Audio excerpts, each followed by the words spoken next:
गुरु भक्ति योग केवल बुद्धिमान व्यक्ति के रूप में एक व्यक्ति की कोई अहमियत नहीं है। उसे वास्तविक का ज्ञान नहीं है, किंतु जब व्यक्ति गुरु के संपर्क में आता है तब उसमें सच्चा ज्ञान, सच्ची शक्ति और सच्चा आनंद प्रकट होता है। वे गुरु भी ऐसे हो जिन्होंने परमात्मा के साथ तादात्म्य स्थापित किया हो। शिष्य को घास के तिनके से भी अधिक नम्र होना चाहिए, तभी गुरु की कृपा उस पर उतरेगी।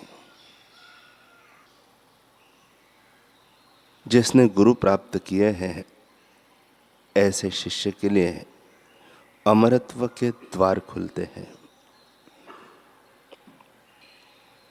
सच्चे शिष्य के लिए तो गुरु वचन माने कानून, गुरु का दास बनना माने ईश्वर का सेवक बनना। जिन्होंने प्रभु को निहारा है और जो योग्य शिष्य को प्रभु के दर्शन कराते हैं वे ही सच्चे गुरु हैं।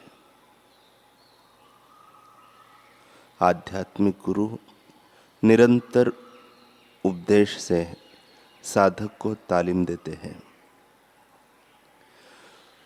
गुरु के चरण कमल की धूलि में स्नान किए बिना केवल तपश्चर्या करने से या दान देने से या वेदों के अध्ययन से ज्ञान प्राप्त नहीं हो सकता। मुर्शिद क्या करते हैं? गुरु चरणों में अर्पित हृदय ही आध्यात्मिक साधना पर आरूढ़ हो सकते हैं। गुरु शब्द में एक ऐसी अलौकिकता है जो सर्वदा ध्रुव और अटल है। गुरु शब्द कभी भी परिवर्तित नहीं होता। प्राकृतिक नियमानुसार संसार की प्रत्येक वस्तु घटती और बढ़ती है, हर क्षण तेजी से बदलता है, परंतु गुरु शब्द हमेशा गुरु ही है, किसी युग में भी लघु नहीं होता।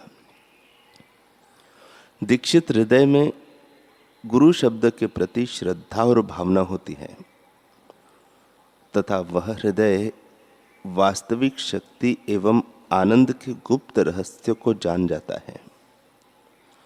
वह अपनी भावना के कदमों से चलकर अपने लक्ष्य पथ की रुकावटों को दूर करता हुआ अपने आत्म स्वरूप का साक्षात्कार कर लेता है। एक दीक्षित होता है और एक शिक्षित। गुरु के बिना संसार में कोई भी दीक्षित नहीं हो सकता। शिक्षित होने के तो विश्व भर में स्कूल कॉलेज बहुत है, परंतु दीक्षित होने के लिए नहीं है। शिक्षा मानव को प्रभावशाली, योग्य तथा उच्च पदवियों के योग्य बनाती है, परंतु जीवन के वास्तविक लक्ष्य के गुप्त रहस्य का उद्घाटन नहीं करती। यदि मानव शिक्षित होने के साथ साथ दीक्षित भी हो तो उसमें अंतर प्रेरणा, अंतर सजगता होती है। जिन शिक्षितों को इंद्रियों के विषय तथा वासनाएं घेर लेती है, जिनका मस्तिष्क और हृदय संतुलन रहित हो जाता है, उनको दीक्षा संयम सिखाती है।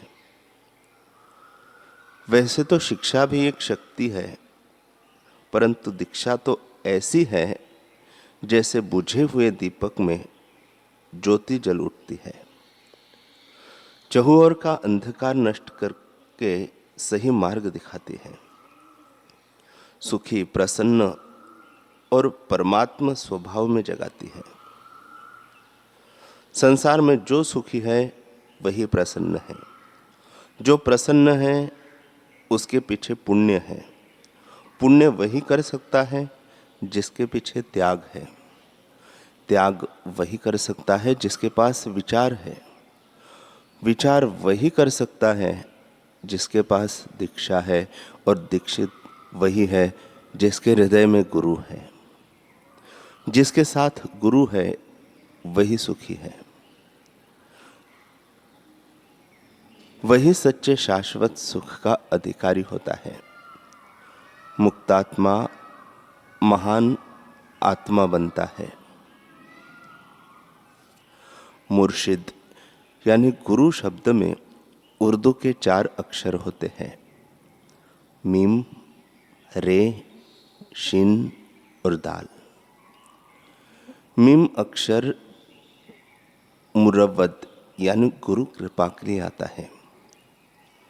गुरु लोग अपनी सब प्रकार की आसक्ति का त्याग करके विवेक वैराग्य के आभूषण पहनकर एकांत में अपने निजात्म स्वरूप की पहचान करते हैं। फिर वे अपने अनुभव से शिष्यों को भी अपनी दिव्य दृष्टि तथा अपने अनुभव प्रदान करते हैं। यही है उनकी कृपा। दूसरा अक्षर है रे। रे अक्षर रियाजत यानी बंदगी के लिए आता है। मुर्शिद लोग शिष्य को इबादत करने का ढंग सिखाते हैं, जिससे शिष्य आत्मज्योति की झलक पाकर कृतकृत्य हो जाता है। तीसरा अक्षर शीन है। शीन अक्षर शोक के लिए है। गुरु लोग शिष्य के हृदय में बंदगी करने की तथा स्वयं को जानने की जिज्ञासा, कुतूहल तथा शौक पैदा करते हैं। चौथा अक्षर है दाल। दाल अक्षर का मतलब दर्द से है। जब आध्यात्मिक पथ पर चलने वाले पथिक को मार्ग में कई आंतरिक तथा बाह्य बाधाएं आकर घेरती है, तो गुरु लोग जिज्ञासु के हृदय में दर्द तथा तीव्र जिज्ञासा उत्पन्न करते हैं, जिससे उसकी रुकी हुई यात्रा सुधर जाती है और यही दर्द ही उसका रहनुमा यानी पथ प्रदर्शक बन जाता है।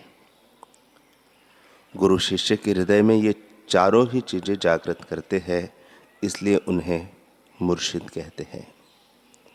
गुरु मानव जीवन को साक्षर नहीं करते, सार्थक करते हैं।